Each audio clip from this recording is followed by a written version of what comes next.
Perlas de la epístola de Pablo a los Colosenses. ¿Cómo debe tratar el superior a su subordinado? ¿Qué pedidos deben incluir nuestras oraciones? ¿Cómo debe ser nuestra forma de hablar? ¿Qué lecciones podemos aprender de los colaboradores de Pablo? Buen día, hermanos de esperanza. Estamos cerrando el estudio de la carta a los Colosenses, una carta rica, una carta doctrinal, una carta llena de perlas. Como vimos en nuestro estudio de ayer, se nos dan detalles, el paso a paso de cómo ser semejante a Jesús, cómo relacionarnos los unos con los otros. Antes de continuar, oremos. Padre nuestro que estás en los cielos, te damos gracias, Señor, en esta mañana, por permitirnos una vez más abrir tu palabra. Dirige nuestro estudio, abre nuestro entendimiento, abre nuestra mente y sobre todo abre nuestros corazones para aceptar tu verdad, tu palabra, tus perlas. En el nombre de Jesús te lo rogamos. Amén. ¿Cuál es el propósito del estudio diario de un capítulo, versículo a versículo? Es encontrar las perlas y aplicarlas a nuestra vida. Como ustedes se habrán podido dar cuenta, no estamos utilizando el criterio personal, el a mí me parece. Estamos tratando de ceñirnos a lo que está escrito, bajo el principio que el mismo apóstol escribió en su primera carta a los Corintios: aprender a no pensar más allá de lo que está escrito. En este capítulo 4, en el versículo 1, se cierra el llamado de Pablo a saber de relacionarnos los unos con los otros. En el versículo 1, el llamado es a los amos, lo que vendría a ser en nuestros tiempos a los empleadores, al empresario, al dueño, al superior, al jefe. Amos, haced lo que es justo y recto con vuestros siervos. ¿Cuál es el principio? Hacer con el subordinado, con el inferior, lo que es justo y recto. No se pide contemplación, no se pide que haga excepciones por ser el subordinado, por ser el débil. No, hacer lo que es justo y recto. Si hay un principio en la Biblia que se mantiene firme a lo largo del tiempo, esa es la no acepción. Dios no hace acepción de personas y lo mismo nos pide. No hacer acepción de personas.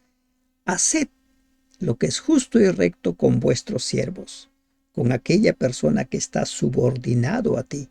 Si tú eres el jefe, tú eres el empleador, tú eres el dueño, debes hacer lo que es justo y recto, sabiendo que también vosotros tenéis un amo en los cielos. ¿Qué cosa debes saber? Lo que eres un mayordomo. Tú te puedes considerar el jefe, el superior, el dueño, el que a veces dice hago y deshago. La verdad es que el jefe, el dueño, el amo, no es más que un mayordomo de Cristo. Las riquezas que posee y su capacidad para manejar sus asuntos le fueron dadas por su Señor celestial. Le fueron concedidas. ¿Y cuál es la evidencia? La evidencia es que todo lo recibimos del Señor. Por ejemplo, cuando perdemos la salud y cuando la ciencia ya no puede hacer nada, Dios puede hacer mucho. O cuando llega la muerte, la ciencia no hace nada. Solo Dios puede hacer grandes milagros, como el caso de Lázaro, un cuerpo en descomposición vuelto a la vida. todo lo recibimos de Dios. Este principio es una prolongación de la regla de oro, la cual se proyecta en las relaciones entre el superior y el inferior, entre el dueño y el empleado, entre el amo y su esclavo, en los tiempos de Pablo. Y cada uno debía hacer lo que es justo y recto. Tratad a vuestros colaboradores, a vuestros servidores, como que quieran que se los trate a ustedes. Recuerden que el amo, que el jefe, que el superior mayor es Cristo. ¿Cómo quieres ser tratado por Él? Un principio que recordamos en la oración modelo. Perdónanos así como nosotros somos perdonados. No hay opción al abuso, ni de la esposa para con el esposo, del esposo para con la esposa, del hijo para con los padres o de los padres para con los hijos, del amo para con el siervo o del siervo para con el amo. No hay. El principio es el respeto. Ese es el principio. De los versículos 2 al 6, el apóstol Pablo da instrucciones generales, más principios de vida, más direcciones, directivas de cómo debemos ser, cómo debemos vivir. Perseverad en la oración. Perseverad. Mantente constante, firme. Perseverar. ¿Qué es perseverar? ¿Sabes que debe ser todos los días? Hazlo todos los días. ¿Sabes en qué ocasiones debes orar? Ora en esas ocasiones. Persevera en la oración. ¿Qué es la oración? Es comunicarnos con Dios, es hablar con Dios, velando en ella, velando en la oración con acción de gracias. No es solo pedir, sino también es agradecer. Aquí hay una amonestación a velar, mantenernos vigilantes, la necesidad de velar. En el libro de Apocalipsis hay una bienaventuranza que toca la necesidad de velar, velar, mantenernos atentos, no descuidar la oración. Y dentro de todo lo que incluye la oración, hay que mostrarnos agradecidos, con agradecimientos. La oración y la vigilancia siempre deben hallarse junto con la gratitud a Dios. Diariamente necesitamos ayuda y conducción. Sin embargo, tenemos mucho por lo cual siempre debiéramos estar agradecidos. Mire, una forma muy hermosa de poder ser agradecidos es cuando cierras el día. Haz una lista de las razones por qué decirle gracias a Dios. Escríbelos en el mejor de los casos. Orando también al mismo tiempo por nosotros. Ahora Pablo le pide a ellos que oren por él, por su ministerio, por su persona. Orando también al mismo tiempo por nosotros, pide por él, por sus colaboradores, porque Pablo no estaba solo. Vamos a ver líneas más adelante que había muchos a su lado. Si bien Pablo estaba en la cárcel, no estaba solo. Dios había permitido que caiga en gracia a los ojos de sus carceleros, así como David y sus amigos recuerdan en Babilonia. Dios nunca olvida a los suyos. Orad. ¿Y para qué pide Pablo que oren por él? Para que el Señor nos abra la puerta para la palabra. Que el Señor nos lleve, nos traiga a las personas para evangelizar. Y esta debe ser una oración nuestra. Esta debe ser una oración de los unos por los otros. Orar para que el Señor nos abra puertas, nos lleve a las personas que están buscando a escuchar, aprender de Dios. Hoy en día hay mucha gente que aparentemente, ¿no? Ya ninguno se interesa, pero hay mucha gente que está buscando a Dios, que está buscando una palabra. y oremos para que el Señor nos lleve a esas personas. A veces nosotros insistimos en gente que no quiere escuchar. Por lo cual, oremos para que el Señor nos abra la puerta, nos lleve a las personas para presentarles el mensaje de salvación, a fin de dar a conocer el misterio de Cristo por el cual también estoy preso.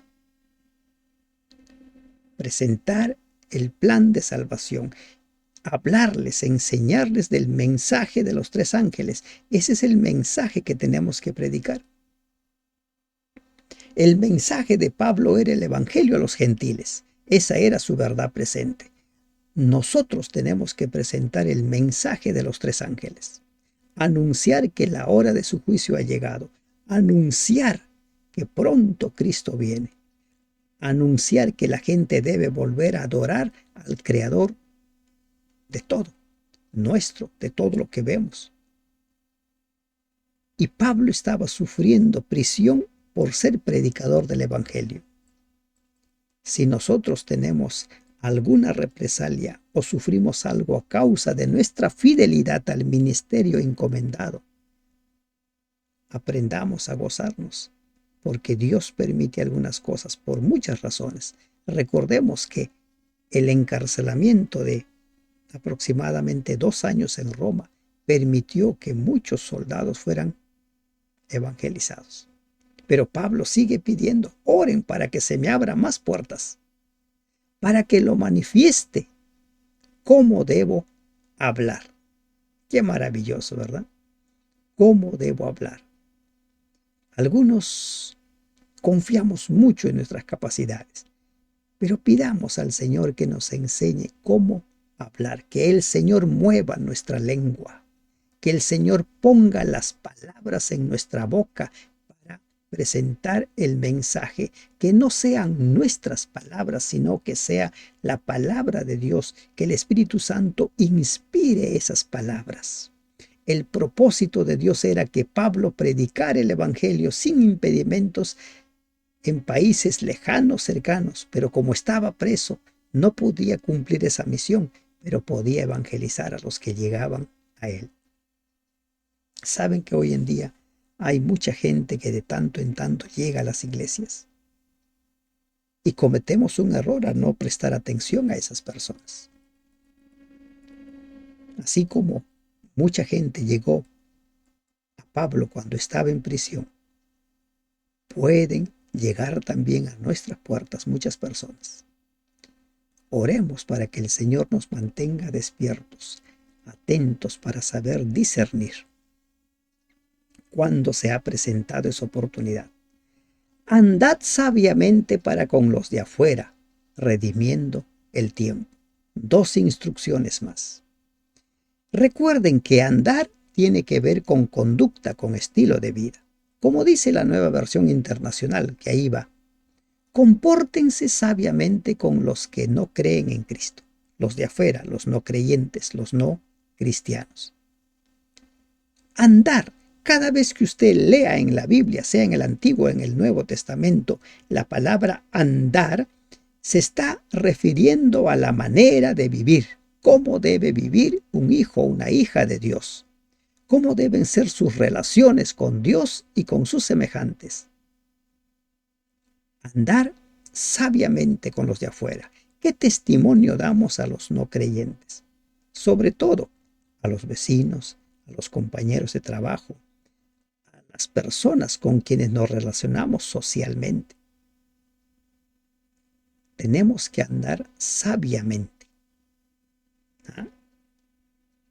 Tenemos que actuar de tal manera que las personas quieran conocer al Dios a quien hemos entregado nuestra vida.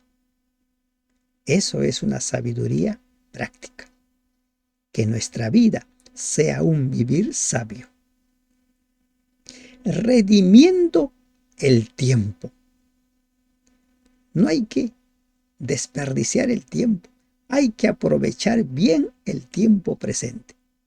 Es lamentable cuando algunas personas dicen, bueno, pasa el día, pasa un día y otro día y otro día. he perdido el tiempo. Nosotros no debemos perder el tiempo. Aún nuestros descansos deben ser inversiones. No debemos perder el tiempo. Debemos redimir el tiempo. Aprovechar al máximo cada momento oportuno. Nuestra vida es corta. Cada minuto, cada segundo hay que aprovecharlo al máximo. Una instrucción más del apóstol. Sea vuestra palabra siempre con gracia. ¿Ah? Siempre con gracia, sazonada con sal, para que sepáis cómo debéis responder a cada uno.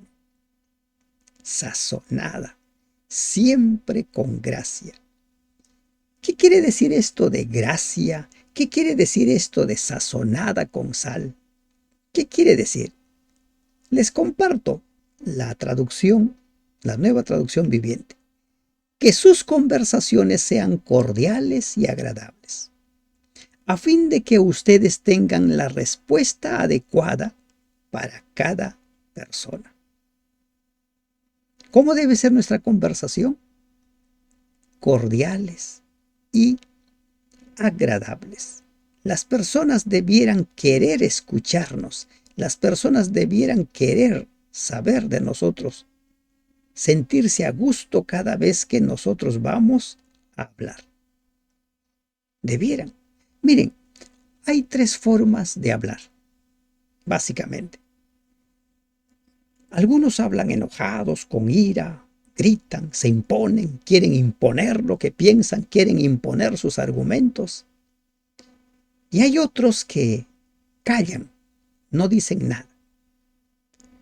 Y la línea de pensamiento de aquellos que callan es: bueno, hay que callar para llevar la fiesta en paz. Bueno, hay que callar porque si no es peor. Mejor me callo y las cosas se mantienen tranquilas. Miren, la cosa no es ni gritar ni callar. No es imponer lo que creemos ni aceptar que nos impongan lo que creen. La cosa es que aprendamos a hablar de tal forma que la gente se sienta bien y nosotros nos sintamos bien, dentro del marco del respeto. A esto se llama una comunicación asertiva. En una comunicación asertiva, uno expresa lo que siente. No me gusta algo, lo expreso. Me gusta algo, lo expreso. No me callo nada. Pero lo digo de tal manera que las personas se van a sentir bien escuchándome. La forma cristiana de vivir y las palabras del cristiano corren de forma paralela. Esto es especialmente verdadero en las relaciones con la gente de afuera. No solo las palabras, sino la manera en que las pronunciamos y aún el tono de la voz hacen o producen una impresión para bien o para mal en aquellos con quienes se trata. Miren, yo puedo pronunciar la palabra por favor de la siguiente manera. Por favor, ¿me pasas eso? ¿No? O puedo pronunciar, por favor, ¿podrías pasarme tal cosa? El tono, las formas, las palabras influyen en nuestra comunicación. Nuestra comunicación debe ser asertiva. Por eso dice, vuestra palabra siempre debe ser con gracia. Aquí gracia no se está refiriendo al don de Dios por el medio del cual nos salva. Aquí gracia se refiere a bondad, amabilidad, buen trato, agradable, sonriente. Por estos lares se utiliza una frase para las personas de rostro adusto, serio, que siempre estaban medio enojados. Les suelen decir, esta persona es sin gracia, esta persona no tiene gracia. Para serio, para adusto. Cuando Jesús habló, los que estaban en la sinagoga del templo y en otros lugares se sentían bien, En una ocasión, los líderes religiosos enviaron a un alguacil para llevar a Jesús ante ellos y volvió con las manos vacías. Y cuando le preguntan por qué, él dice: nunca he oído hablar a un hombre como él. Habló con gracia, con un tono adecuado, y debe ser sazonado con sal. Aquí significa lo que hace atrayente y estimulante la conversación, que suene agradable al oído. ¿Para qué dice? Para que sepamos cómo responder a cada uno. Responder de nuestras creencias, de nuestros valores, por qué creemos en Dios, por qué guardamos los mandamientos, por qué leemos la Biblia, por qué oramos, para saber responder. Cuando das un estudio bíblico con palabras sazonadas con sal, con gracia, la gente va a querer escucharte. Pero si tú vas a querer imponer tus creencias, por más ciertas que sean las palabras que estás diciendo, la gente no va a querer escucharte.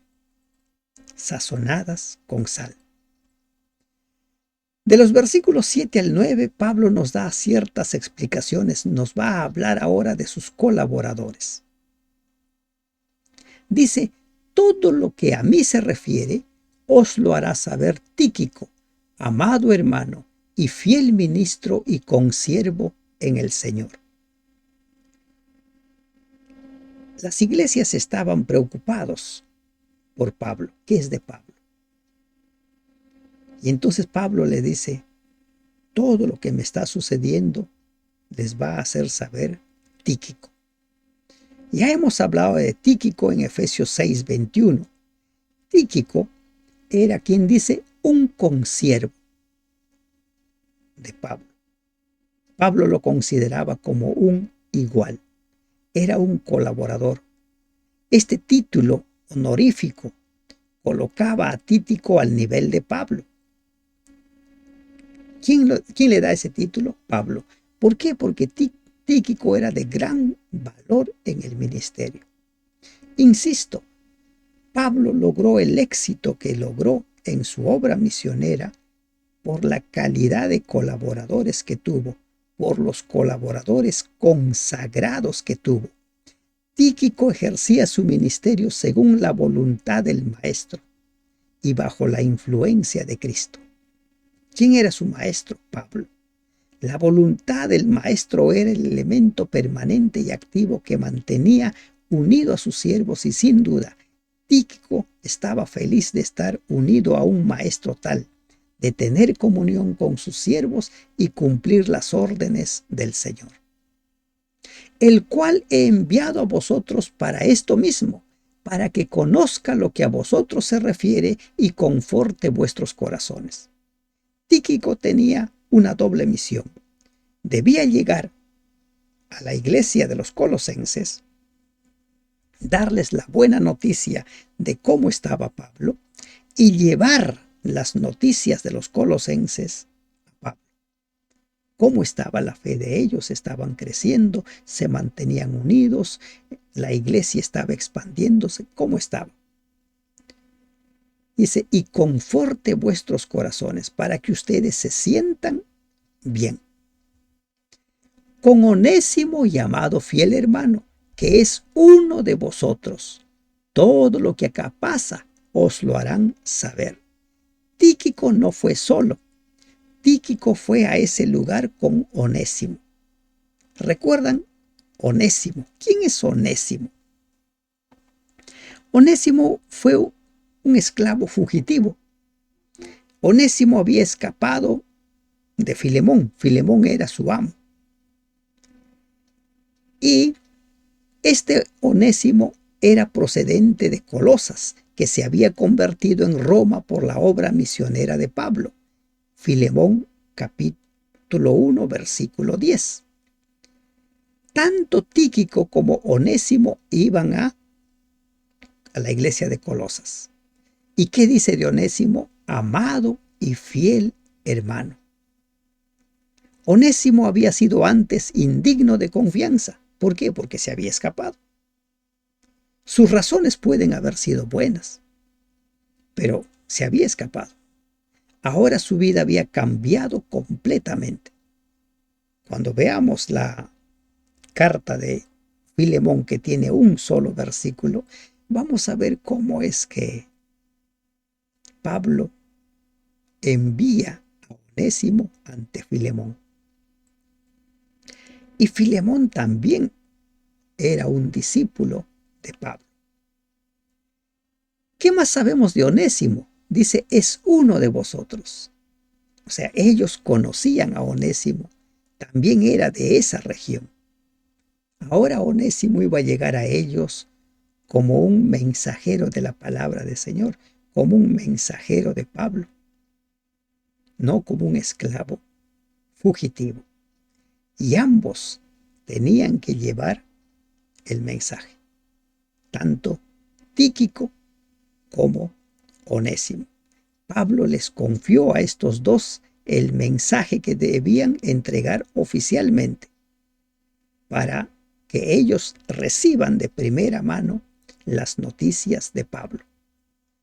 Otro colaborador que encontramos es Aristarco. Aquí entramos ya a la parte de los saludos.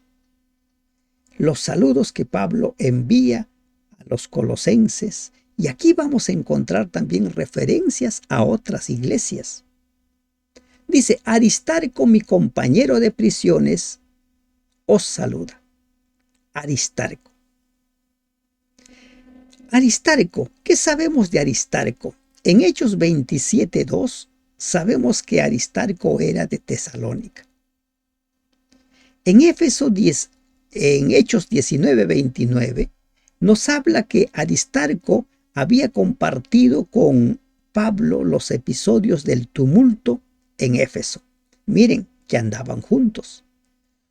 Cuando la delegación apostólica viajó de Corinto a Jerusalén, se cree que Aristarco también acompañó llevando la ofrenda a la iglesia de Jerusalén. Aristarco también acompañó a Pablo por lo menos en parte del camino cuando el apóstol viajó como preso de Jerusalén a Roma. Hechos 27:2. En Filemón 24 leemos que Aristarco es considerado como los colaboradores de Pablo, pero además dice compañero de prisiones. Algunos han dicho que Aristarco estaba preso con Pablo, pero como nos dice Hechos, Aristarco acompañó a Pablo hasta cierto tramo de su viaje hacia Roma como preso. Por lo cual, esta palabra compañero de prisiones va más por el lado de que había decidido compartir las penalidades de la prisión de Pablo para poder atenderlo, socorrerlo. Y se afirma que los romanos lo permitían, como dice Hechos en su último capítulo. Halló gracia y a Pablo se le dio facilidades al punto que Pablo estuvo en una prisión domiciliaria, no en una prisión del imperio. Otro personaje, Marcos, el sobrino de Bernabé. Marcos, ¿recuerdan a Marcos? Marcos acompañó a Pablo y a Bernabé durante su primer viaje misionero. Y en cierto tramo del viaje, Marcos no soportó, era un jovencito, y decidió abandonar el viaje y se volvió.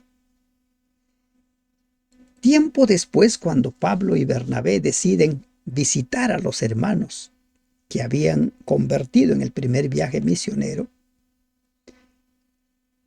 todo estaba bien hasta que Bernabé dice, vamos a llevar a Marcos. Pablo dice, no, vamos a llevar a Silas. Pablo estaba iniciando su vida, tenía algunos años, y ahí encontramos nosotros perlas, el desarrollo espiritual, vamos creciendo. Pablo no quiso dar una segunda oportunidad a Marcos.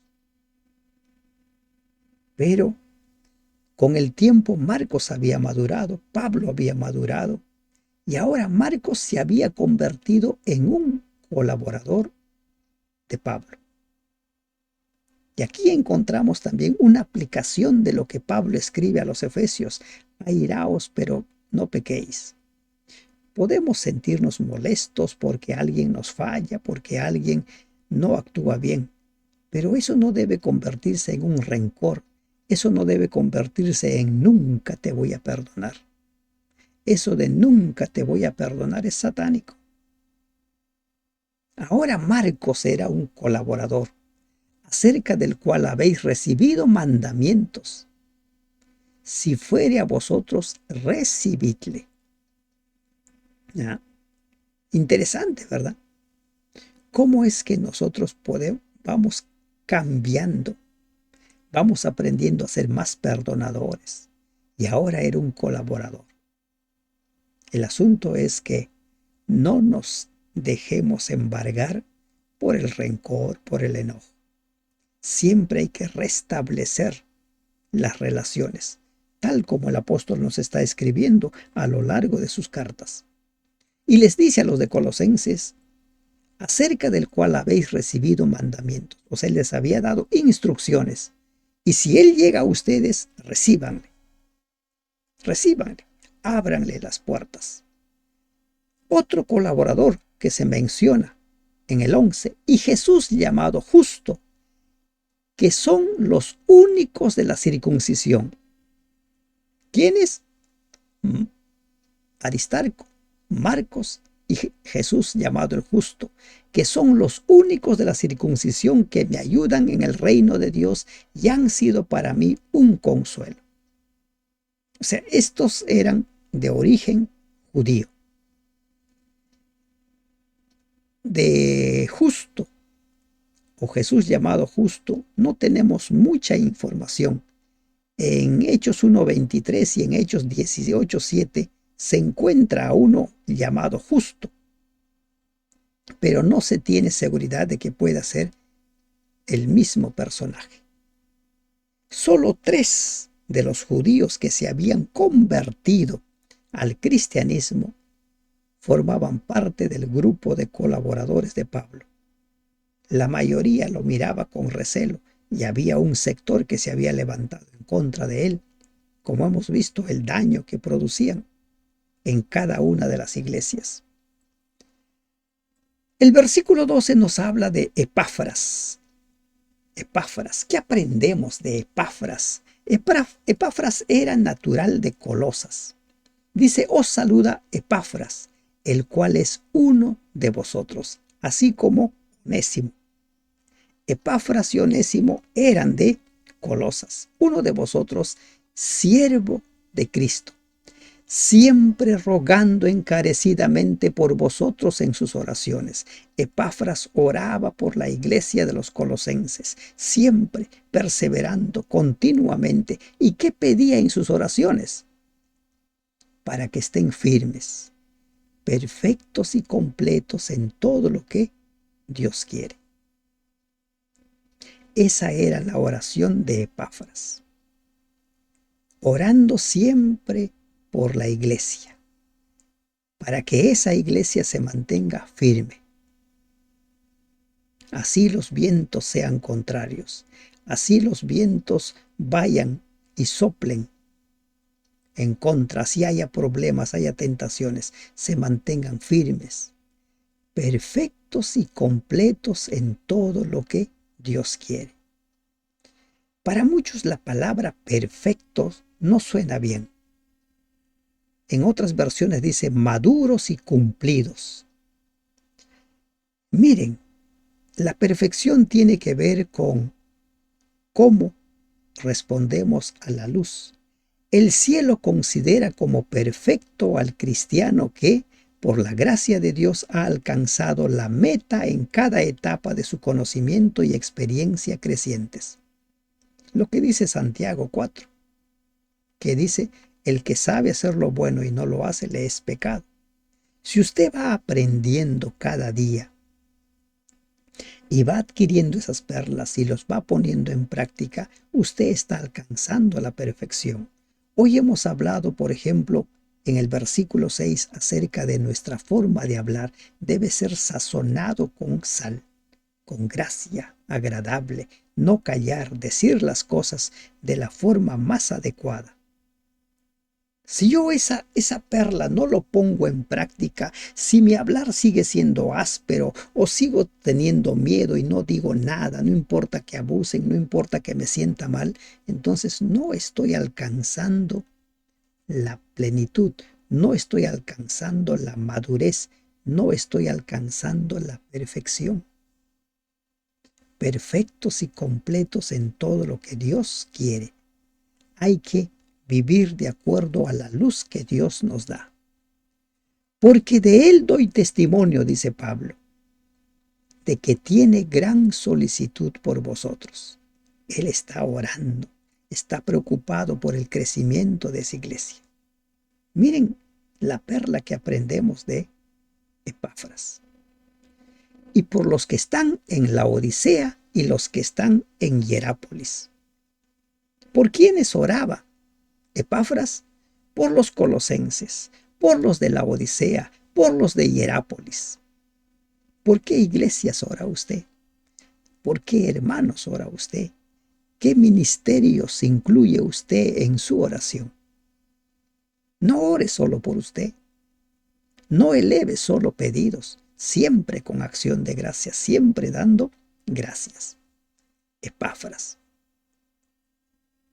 Otro colaborador. Ahora nos encontramos con Lucas. Lucas. Miren, ¿qué dice de Lucas? El médico amado. Lucas. Lucas es el autor del Evangelio que lleva su nombre y también de la carta o del libro de Hechos de los Apóstoles. Lucas. De Lucas nosotros sabemos por lo que él escribe en Hechos, cómo es que desde cierto tramo él viajó, caminó con Pablo. Por ejemplo, ese viaje de Cesarea a Roma también lo hizo Lucas, acompañando a Pablo. No es que él estuviera preso. La compañía de Lucas era siempre un motivo de consuelo y fortaleza. El médico de cabecera. No solo médico, escritor, evangelista. Y Demas. Solo se menciona aquí a Demas. En 2 de Timoteo 4:10 y Filemón 24, también podemos encontrar a Demas. En ese momento Demas sin duda era fiel, pero lamentablemente después se produjo un cambio en Demas. Dice 2 de Timoteo 4:10 que Demas lo había desamparado amando el mundo y se fue. Demas es otro personaje de quien debemos aprender. Por eso la oración es que nos mantengamos firmes, constantes. Las tentaciones llegan y Demas, según 2 de Timoteo 4:10, fue absorbido por el mundo. A veces empezamos a racionalizar y creemos que es una pérdida de tiempo servir a Dios, estar en la iglesia, leer la Biblia. Creemos que es una pérdida de tiempo. Demas. Lamentablemente no sabemos si Demas en algún momento volvió o no. Lo último que sabemos es que él había abandonado la fe. Saludad a los hermanos que están en la Odisea. Una iglesia en la Odisea. Por lo visto había frecuentes relaciones entre los creyentes de las tres ciudades, la Odisea, Hierápolis y Colosas. ¿Y a quién han de saludar? Dice, saludad a los hermanos que están en la Odisea y también saluden a Ninfas y a la iglesia que está en su casa. No se ponen de acuerdo los eruditos si Ninfas es nombre de un varón o es de una mujer, pero la mayoría se inclina por que es el nombre de una mujer. Ninfas tenía un celo por la iglesia, por la causa de Dios, de tal modo que en su casa funcionaba una iglesia. Hay casas donde funcionan iglesias. Y qué bueno que así sea. Si usted tiene una sala que está libre, puede ponerlo al servicio de la iglesia. Es su casa, la iglesia de su casa. ¿Para qué? Para que haya un lugar donde las personas se reúnan. A veces las iglesias están tan lejos para algunas personas. Por ejemplo, para que funcionen los grupos pequeños, las casas son el lugar ideal. Y Ninfas y la iglesia que está en su casa. El celo de Ninfas, la entrega, la devoción de Ninfas es otra perla a tener en cuenta. Cuando esta carta haya sido leída entre vosotros, haced que también se lea en la iglesia de los laodicenses y que la de Laodicea la leáis también vosotros. Miren, aquí estamos encontrando dos cartas. Dos cartas que Pablo ha enviado. Una carta a los colosenses y otra carta a la iglesia de Laodicea. Y Pablo dice, cuando ustedes ya terminen de leer esta carta, manden a la iglesia de Laodicea. Y de la carta que estoy enviando a la iglesia de Laodicea debe ser leída en Colosas. Se cree que las cartas fueron recopiados. Miren, hoy en día hacer una copia es fácil, ¿verdad? La fotocopiadora o tomas una fotografía y puedes reproducirlo. En esos tiempos había que escribirlos, palabra por palabra, letra por letra. ¿Y qué pasó con la carta de Pablo enviada a la Odisea? Algunos consideran que esa carta enviada a la Odisea es la carta de los Efesios. Algunos dicen eso, otros dicen no. El hecho concreto es que Pablo envió una carta a los colosenses y una carta a los de la Odisea y da la instrucción precisa de que las cartas debían llegar a ambas iglesias por lo menos. Pero ya sabemos, así como nos llegó a nosotros, ha llegado también a muchas otras iglesias.